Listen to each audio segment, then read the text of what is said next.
उद्धव ठाकरे शरद पवारांच्या मांडीवर जाऊन बसले आहेत। यातूनच जनतेने महाराष्ट्रातील लोकसभा निवडणुकीचं मतदान संपायच्या आज शरद पवारांनी एका मुलाखतीत अशी काही विधाने केली आहेत की ती ऐकून कोणालाही प्रश्न पडावा की लोकसभा निवडणुकीतील पराभवानंतर शरद पवारांना महाविकास आघाडी टिकवायची आहे की नाही। विशेष म्हणजे ते स्वतःच या महाविकास आघाडीचे शिल्पकार आहेत। शरद पवार म्हणतात येत्या 1-2 वर्षात काही छोटे मोठे पक्ष काँग्रेसमध्ये विलीन होतील।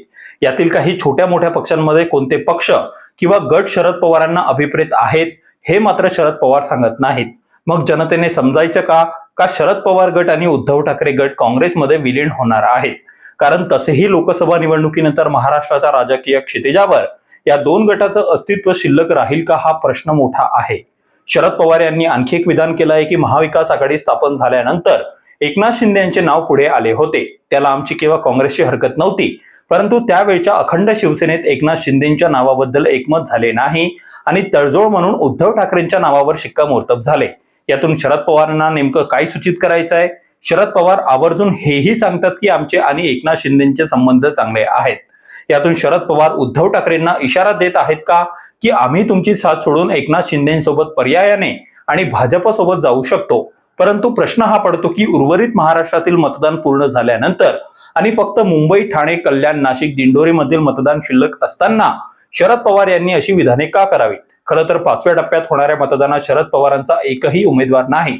या परिसरामध्ये शरद पवारांची थोडीशीही ताकद नाही, परंतु उद्धव ठाकरेंचा प्रभाव असताना आणि त्यांची थोडीफार का होईना ताकद असताना शरद पवार उद्धव ठाकरेंना अडचणीत आणण्यासाठी अशी विधाने करीत आहेत का?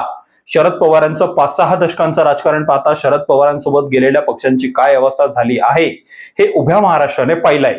जनता दल, शेतकरी कामगारी पक्ष, आंबेडकरी चळवळीतील काही गट यांचं महाराष्ट्राच्या राजकारणात दखल घेण्याजोगे अस्तित्व तरी शिल्लक राहिले आहे का? कारण हे सर्व पक्ष शरद पवारांच्या नादी लागले होते।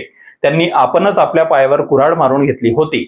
अगदी काँग्रेस सारख्या महाराष्ट्रात 200च्या वर आमदारांची संख्या असलेल्या पक्षाला सुद्धा शरद पवारांनी 1995 साली सत्तेतून बाहेर फेकण्याची किमया करून दाखवली होती।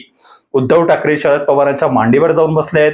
यातूनच जनतेने ओळखून जावे की पुढे काय होणार आहे।